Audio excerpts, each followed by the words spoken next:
జిఎన్ఆర్టీవీకి స్వాగతం. ముందుగా ముఖ్యాంశాలు. తాడేపల్లిలోని వైఎస్ఆర్సీపీ కేంద్ర కార్యాలయంలో రాష్ట్ర ప్రధాన కార్యదర్శి సతీష్ కుమార్ రెడ్డి ప్రెస్ మీట్ పెట్టారు.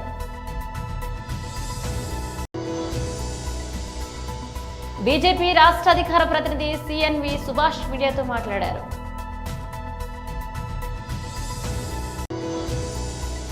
తెలంగాణ భవన్లో బీఆర్ఎస్ నాయకులు ప్రెస్ మీట్.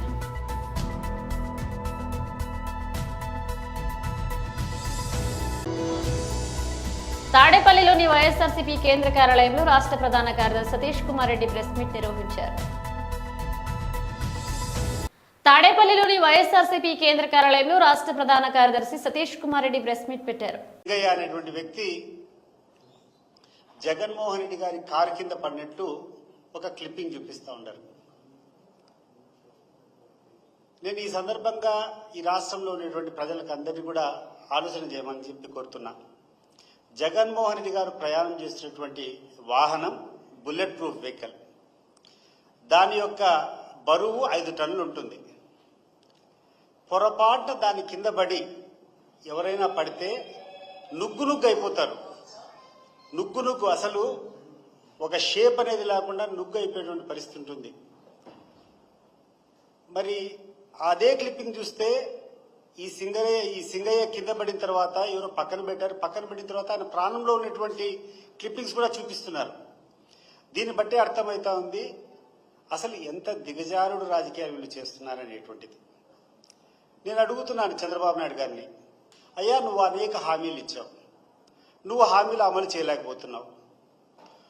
నువ్వు నీ కొడుకులు రకరకాల మీరు ఇచ్చినటువంటి హామీలను నమ్మకం కలిపేదానికి రకరకాల పదాలు వాడారు. నువ్వు పవన్ కళ్యాణ్ అయితే బాండ్ రూపంలో ప్రజలకందరికీ ఇది మేము ఇచ్చేటువంటి బాండ్ తీసుకోండి, రాకుండా ఉంటే నన్ను అడగండి అని చెప్పి మీరు అడిగారు. మీ కుమారుడు లోకేష్ అయితే ఏకంగా కూర్చొని ఈ కార్యక్రమాల అమలు కాకుండా ఉంటే నా కాలర్ పట్టుకోండి అని చెప్పి మాట్లాడినటువంటి సందర్భం. లోకేష్ అయితే వచ్చి కూర్చొని ఎన్నికల ముందు ఈ హామీలు అమలు కాకుంటే నా కాలర్ పట్టుకొని నన్ను నిలదీయండి అని మాట్లాడాడు. ఈరోజు లోకేష్ గారు మీరు చెప్పండి, ఎప్పుడు వస్తారు? నీ కాలర్ పట్టుకునేదానికి జనాలంతా రెడీగా ఉండరు. నువ్వు మాట్లాడినటువంటి మాటలు కాదా? నువ్వు ఆ రోజు హామీలు ఇచ్చావు. ఈరోజు నువ్వు ఇచ్చినటువంటి హామీలు నెరవేర్చడంలో నువ్వు వైఫల్యం పొందినావు. నువ్వు వైఫల్యం పొందేటటువంటి నీ వైఫల్యాలను కప్పిపుచ్చేదానికోసము ఈరోజు ప్రతి నిత్యం కూర్చొని ఇప్పటికి కూడా జగన్ నామస్మరణ తప్పితే మీరు చేయగలిగింది ఏంది, మీరు చేసేది ఏముంది ఒకసారి ఆలోచన చేయండి. ఎందుకు ఇంకా ఇంత దిగజారుడు పనికి మీరు ఆలోచన చేస్తున్నారు? నీకు ధైర్యం ఉంటే, నీకు సత్తా ఉంటే, నీకు తెలివితేటలుంటే, ఆ రోజు చెప్పావు సంపదన సృష్టి మాకు చేతన అవుతుందన్నావు, సంపద సృష్టిస్తామన్నావు. అవన్నీ చేయకుండా ఈరోజు ఎక్కడ చూసినా ఏ రాష్ట్రంలో అయినా కూడా అభివృద్ధి జరుగుతూ ఉంటుంది. పన్నులు వచ్చేది కానీ, లేకుండా ఉంటే రాష్ట్ర అభివృద్ధి కానీ, రాష్ట్ర ఆదాయం కానీ ఒక సంవత్సరం కంటే నెక్స్ట్ ఇయర్ పెరుగుతూనే పోతుంది. నెక్స్ట్ ఇయర్ బడ్జెట్ కూడా పెరుగుతూనే పోతుంది. మొట్టమొదటిసారి మీ యొక్క కూటమి ప్రభుత్వం ఒక చేతగానితనం వల్ల డెఫిసిట్ అన్ని రాష్ట్రాలు 11 నుంచి 13% వరకు వృద్ధి చెందితే ఈ రాష్ట్రంలో 3% తిరోభివృద్ధికి ఈరోజు వచ్చింది. 3% minus in the income of GST. ఇటువంటి పరిస్థితిలో మీరుండి మీరు ఇచ్చిన బీజేపీ రాష్ట్ర అధికార ప్రతినిధి శ్రీ ఎన్వి సుభాష్ మీడియాతో మాట్లాడారు. 50 సంవత్సరాల కింద 25 జూన్ 1975లో ఎమర్జెన్సీ విధించిన సంగతి మనందరికీ కూడా తెలిసిన విషయమే. ఒక కోర్టు తీర్పులో ఆనాటి ప్రధానమంత్రి గారు శ్రీమతి ఇందిరాగాంధీ గారు వారి మీద అలహాబాద్ కోర్టు నుంచి ఒక తీర్పు వచ్చిన సందర్భంలో ఆ తీర్పును వ్యతిరేకిస్తూ రాజ్యాంగాన్ని మొత్తాన్ని న్యాయ వ్యవస్థను తన గుప్పిట్లో పెట్టుకున్నందుకు రాత్రికి రాత్రే ఎమర్జెన్సీ విధిన సందర్భాన్ని కూడా మనందరం కూడా గుర్తు చేసుకోవాల్సిన అవసరం ఉంది. ఎందుకంటే ఆ రోజు ఉన్న పరిస్థితుల్లో ఇందిరాగాంధీ గారి మీద అనేకమైన వ్యతిరేక కార్యక్రమాలు ప్రతిపక్షాలు చేస్తుంటే ఆ కార్యక్రమాలను ఒక సవాలుగా కోర్టులో అలహాబాద్ కోర్టులో తీర్పు వచ్చిన దానికి ప్రతీకారంగా రాజ్యాంగాన్ని మొత్తం గుప్పుట్లో పెట్టుకొని ఇదే ఒక దేశ చరిత్రలో చీకటి రోజు అని చెప్పి కూడా ఈ సందర్భంగా మనందరం కూడా గుర్తు చేసుకోవాల్సిన అవసరం ఉంది. ఇందిరాగాంధీ గారు రాజ్యాంగం మీద ప్రమాణం చేసి రెండోసారి ప్రధానమంత్రి అయిన తర్వాత కూడా పదవీ వ్యామోహంతో ఈ యొక్క ప్రతిపక్షాలను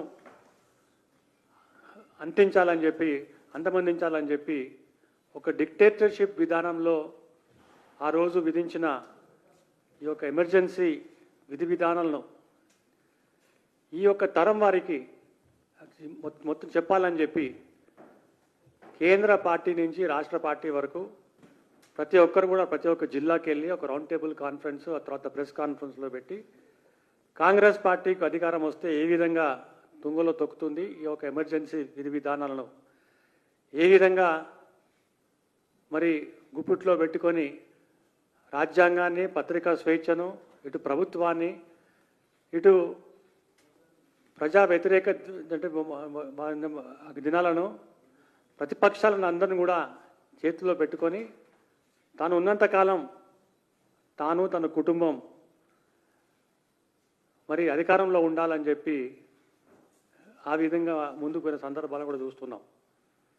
మీసా చట్టం వాట్ల కింద అసలు ఎవరు మాట్లాడాల్సిన ఎవరైనా మాట్లాడినా కూడా వారిని జైల్లో తీసుకుపోయిన సందర్భాలు కూడా చూసినాం మనం. వారిలో జయప్రకాష్ నారాయణ గారు, ఎల్కే అద్వానీ గారు, అటల్ బిహారీ వాజ్పేయి గారు, అలాగే మురళీ మనోహర్ జోషి గారు, రాజ్నాథ్ సింగ్ గారు, ఇలా చెప్తూ పోతే ప్రతిపక్షాల నాయకులు అందరినీ కూడా చిత్రహింసలు పెట్టి జైల్లో పెట్టి కనీసం సౌకర్యాలు లేకుండా ఫ్యాన్ కానీ నీళ్లు కానీ అటువంటి సౌకర్యాలు లేకుండా చాలా ఇబ్బంది గురి చేసిన సందర్భాలు మనందరం కూడా ఈసారి గుర్తు చేసుకోవాల్సిన అవసరం ఉంది. తెలంగాణ భవన్లో బీఆర్ఎస్ నాయకులు ప్రెస్ మీట్ నిర్వహించారు. పైన ఉంటుంది, ఎవరు ముఖ్యమంత్రి సరే ముఖ్యమంత్రి గారి పైన ఉంటుంది. కానీ రేవంత్ రెడ్డి గారు ఒక తీరు డే 1 నుంచి చూస్తా ఉన్నాం. ఇప్పటి వరకు కూడా తను మాట్లాడేది ఒకటి, తని ఒక చేసే పని ఒకటి. తని మాట వేరు ఉంటుంది, చేసే పని వేరు ఉంటుంది. దానికి దీనికి పొంతన ఉండదు. తని మాట అంతా కూడా అంటే పచ్చి అబద్ధాలు ఆడే అబద్ధాల పునాదులపైనే ఈ ప్రభుత్వాన్ని ఏర్పాటు చేసుకున్నాడు. సరే, ప్రభుత్వం వచ్చిన తర్వాత కూడా వాస్తవాలు ప్రజలకు చెప్పి వాస్తవాలతో ప్రభుత్వాన్ని నడిపిస్తే ప్రజల మన్ననలు పొందగలుగుతారు, ప్రజలు ఒక బాగోలు చూడగలుగుతారు, ప్రజలు కూడా దాన్ని హర్షిస్తారు, స్వాగతిస్తారు. వారు కూడా మరి రాష్ట్రంలో చక్కటి పరిపాలన సాగుతుంది కదని చెప్పి సంతోషిస్తారు. కానీ పదే పదే పదే పదే ప్రతి సందర్భంలో కూడా ప్రజలను పక్కదో పట్టించడం, ప్రజలని మరి ఏదో రకంగా కన్ఫ్యూజ్ చేయడం, ఇది తన అలవాటుని మార్చుకోలేక అంటే కుక్కతో ఒక వంకరలాగానే తన యొక్క పద్ధతి మార్చుకుంటలేడు, తన మాట తీరు మార్చుకుంటలేడు, తన వ్యవహారాన్ని ఇంకా కూడా మార్చుకుంటలేడు. వారు మొదటి నుంచి కూడా రూపాయి లేదు, ఖజానా మొత్తం కూడా కొల్లగొట్టినారు. నేను లంక బిందెలు ఉన్నాయి అనుకుని ఇక్కడ వచ్చినా ఏమి లేవు, నన్ను కోసినా పైసలు వెళ్ళయి, నన్ను కాల్చుకొని తింటారా, నన్ను కోసుకొని తింటారా, నన్ను ప్రభుత్వ ఉద్యోగులకు తమ న్యాయంగా రావాల్సినటువంటి తమ యొక్క మరి జీతభత్యాలు కానివ్వండి, తమ యొక్క పాత పెండింగ్ సంబంధించినటువంటి అనేక అంశాలని అడిగితే మరి వారు ఈ రకంగా రూపాయి లేదు ఖజానాలో, డబ్బులు లేవు, నన్ను కోసుకు తింటారా, ఏం దొరకది, మీరు ఇట్లే ఉండాలి, ఇట్లే సావాలి, ఇట్లే బతకాలని చెప్పేసి మరి ప్రభుత్వ ఉద్యోగుల్ని మరి కల్లారన్నట్టు చూసాం మనం, మరి చెవులారా విన్నాం. అసెంబ్లీ వేదిక కానివ్వండి, బయట అనేక వేదికల పైన కూడా పదే పదే పదే పదే ఎప్పుడు కూడా దివాలా దివాలా దివాలా తీసినారు, నేను ఇక్కడ అప్పులకు పోతే నన్ను దొంగలేక చూస్తా ఉన్నారు. ఒక సందర్భంలోనైతే నిన్ను ఢిల్లీకి కేంద్ర మంత్రుల దగ్గరకు పోతే చెప్పులు ఎత్తుకపోతారేమో, చెప్పులు దొంగలే కూడా నన్ను చూస్తున్నారని చెప్పేసి ముఖ్యమంత్రి గారు అన్న మాటలు తెలంగాణ సమాజం అంతా కూడా చూసింది, ప్రపంచంలో ప్రతి ఒక్కరు చూసినారు. కానీ వారు చేసే పని ఏంది? వారు మొన్న జరిగినటువంటి గత నెలలో మరి జరిగినటువంటి ఒక భారత్ సమ్మిట్ ఏదేదో పెట్టుబడులకు ఆకర్షించడానికి నేను ఏదో కార్యక్రమం తీసుకుంటా అని చెప్పేసి ఒక కార్యక్రమం తీసుకున్నాడు. కానీ దానికి ఎవరు వచ్చినారు ముఖ్య అతిథిగా? రాహుల్ గాంధీ గారు, ఖర్గే గారు. అంటే కాంగ్రెస్ పార్టీ మీటింగ్కి అధికారికంగా మరి ఆర్టీయూలో మరి ఒక వ్యక్తి కరీంమర్ అనేటువంటి వ్యక్తి ధనుష్, అక్కినేని నాగార్జున ప్రధాన పాత్రలో నటించిన చిత్రం కుబేర బాక్సాఫీస్ వద్ద భారీ విజయాన్ని నమోదు చేసింది. జూన్ 20న ప్రేక్షకుల ముందుకు వచ్చిన ఈ సినిమా విడుదలైన నాటి నుంచి వసూళ్ల పరంగా దూసుకుపోతుంది. తాజాగా చిత్ర నిర్మాణ బృందం వెల్లడించిన వివరాల ప్రకారం కుబేర ప్రపంచ వ్యాప్తంగా ఇప్పటి వరకు 100 కోట్లకు పైగా గ్రాస్ కలెక్షన్స్ సాధించిందని అంచనా వేస్తున్నారు. ఈ సందర్భంగా తమ సినిమాను ఇంతగా ఆదరిస్తున్న ప్రేక్షకులకు చిత్ర యూనిట్ కృతజ్ఞతలు తెలియజేసింది. చిత్రంలో ధనుష్, దేవా అనే పాత్రలో నాగార్జున, దీపక్ అనే పాత్రలో నటించి ప్రేక్షకులను మెప్పించారు. ముఖ్యంగా ఒక భిక్షగాడి పాత్రలో ధనుష్ కనబరిచిన అద్భుత నటనకు సర్వత్రా ప్రశంసలు వస్తున్నాయి. ప్రపంచంలోనే అత్యంత ధనవంతుడైన ఒక వ్యక్తికి, వీధుల్లో బ్రతికే ఒక నిరుపేద వ్యక్తికి మధ్య జరిగే సంఘర్షణే ఈ సినిమా ప్రధాన కథాంశం. రష్మిక మందన్న కథానాయికగా నటించిన ఈ సినిమా సుమారు 3 గంటలకు పైగా నిడివితో రూపొందింది. నటుడిగా ధనుష్ ఈ మధ్య కాలంలో వరుస విజయాలను అందుకుంటున్నారు. కోవిడ్ మహమ్మారి తర్వాత ఆయన నటించిన 4 చిత్రాలు 100 కోట్ల క్లబ్ లో చేరడం విశేషం. తిరుస, రాయన్ చిత్రాల సరసన ఇప్పుడు కుబేరా కూడా చేరింది. ధనుష్ స్పియా దర్శకత్వంలో 100 కోట్ల బడ్జెట్ తో తెరకెక్కిన రాయన్ చిత్రం కూడా 150 కోట్ల వరకు వసూళ్లు రాబట్టిందని ట్రేడ్ వర్గాలు అంచనా వేస్తున్నాయి. మంచిర్యాల ఎమ్మెల్యే ప్రేమ్ సాగర్ రావు, అతని అనుచరుల ఆగడాలు మితిమీరిపోతున్నాయని వారిపై చట్టపరంగా చర్యలు తీసుకోవాలని మాజీ మంత్రి కొప్పుల ఈశ్వర్, మాజీ ఎమ్మెల్యేలు దివాకర్ రావు, దుర్గం చిన్నయ్యలు, రామగుండం పోలీస్ కమిషనర్ అంబర్ కిషోర్ జాకు ఫిర్యాదు చేశారు. మంచిర్యాలలో బీఆర్ఎస్ నేతలపై కాంగ్రెస్ పార్టీ నాయకులు దాడులు చేస్తున్నారని, వారికి అక్కడి పోలీసులు అండగా నిలుస్తున్నారన్నారు. మాజీ మంత్రి కొప్పుల ఈశ్వర్ మీడియాతో మాట్లాడుతూ ఇటీవలే గాయపడిన బీఆర్ఎస్ నేతలపై పోలీసులు కేసులు పెడుతూ దాడులకు పాల్పడే వారిని వదిలేస్తున్నారని సిపికి వివరించినట్లుగా తెలిపారు. మంచిర్యాల ఎమ్మెల్యే ప్రేమ్ సాగర్ రావు తన అనుచరులు అక్రమ దందాలు, వసూళ్లు, ల్యాండ్ సెటిల్మెంట్లు చేస్తూ బీఆర్ఎస్ నాయకులను, సామాన్య ప్రజలను భయభ్రాంతులకు గురి చేస్తున్నారని ఆయన అన్నారు. రౌడీజాన్ని పెంచి పోషిస్తూ ప్రజా వ్యతిరేక విధానాలకు పాల్పడుతున్న ఎమ్మెల్యే అతని అనుచరులపై తగిన చర్యలు తీసుకోవాలని డిమాండ్ చేశారు. తెలంగాణ రాష్ట్రంలో కాంగ్రెస్ ప్రభుత్వం నిర్వహిస్తున్నటువంటి ప్రజా వ్యతిరేక విధానాలు ఏవైతే ఉన్నాయో తారాస్థాయికి చేరుకున్నటువంటి తరుణంలో ఈరోజు ఎక్కడికక్కడ బీఆర్ఎస్ పార్టీగా ప్రజల పక్షాన నిలబడి ప్రశ్నిస్తే మరి రాష్ట్ర వ్యాప్తంగా కూడా తీవ్రమైనటువంటి పోలీసు నిర్బంధాన్ని ప్రయోగించి ఎక్కడికక్కడ కేసులతోటి మరి కట్టడి చేసేటువంటి ప్రయత్నం చేస్తున్నారు.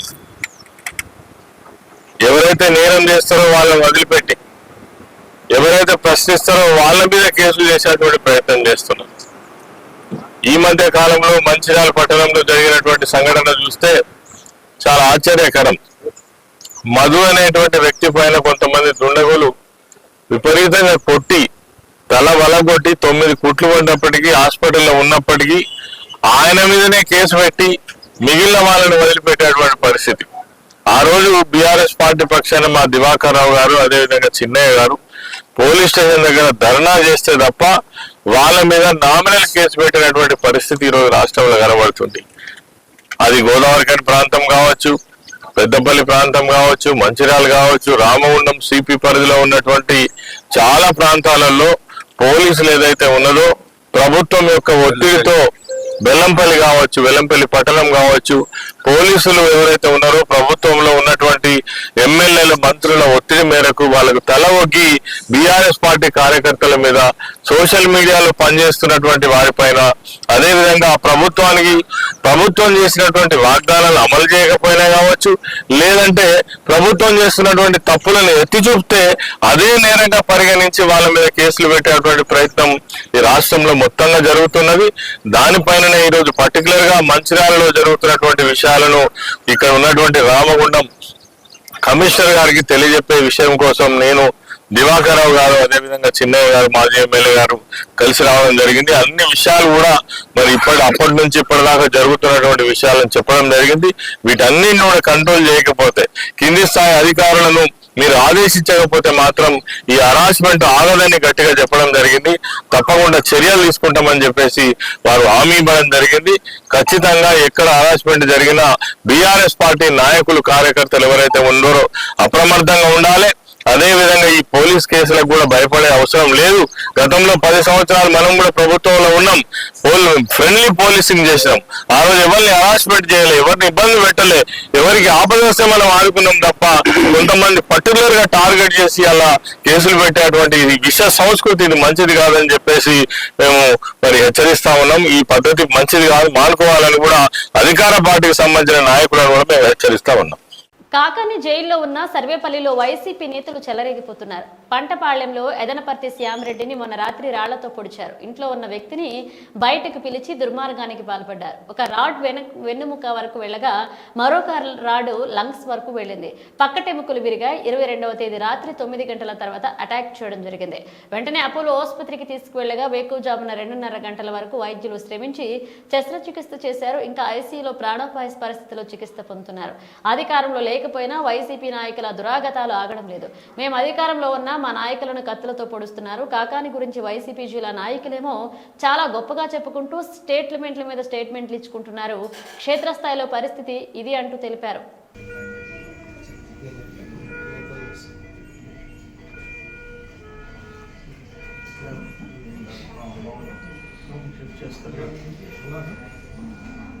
ఎదనపర్తి శ్యామ్ని వైసీపీ లీడర్స్ రాడ్లతో పొడవటం, లలీన్ అనే వాళ్ళు పండుపాడ దుర్మార్గం. ఇంట్లో ఉండేవాడిని పిలిచి అటాక్, ఏమన్నా ఒక దగ్గర రిప్స్ దగ్గర నుంచి లంగ్స్ దాకా పోయినాయి, స్పైన్ వెన్న పూసు దాకా వెళ్ళింది ఆ రాడ్డు.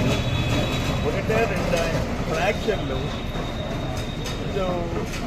ప్రాణాపాయ పరిస్థితుల్లో ఉండాలి. అప్పుడు రాత్రి వీళ్ళు నాకు ఫోన్ చేస్తే 11:30 అప్పుడు 2:30 వరకు పట్టింది ఆపరేషన్. 3 గంటలు పట్టింది సర్జరీ. ఏంటి దుర్మార్గం ఏంటి?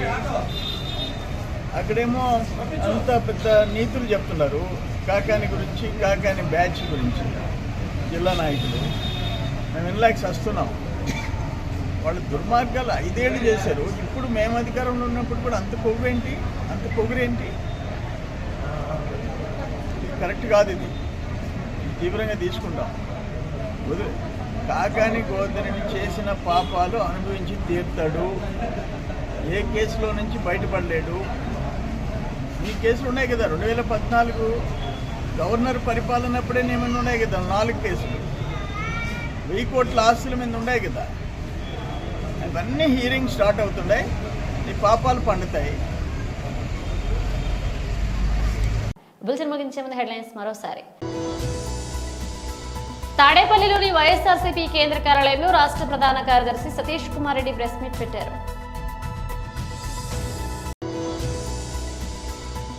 బీజేపీ రాష్ట్ర అధికార ప్రతినిధి సిఎన్వి సుభాష్ మీడియాతో మాట్లాడారు.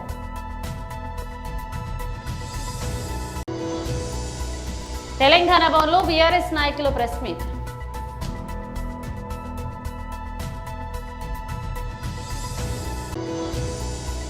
తాడేపల్లిలోని వైఎస్ఆర్సీపీ కేంద్ర కార్యాలయంలో రాష్ట్ర ప్రధాన కార్యదర్శి సతీష్ కుమార్ రెడ్డి ప్రెస్ మీట్ నిర్వహించారు. ఇవి బులెటిన్ అప్డేట్స్. మరిన్ని అప్డేట్స్ తో మళ్ళీ కలుద్దాం.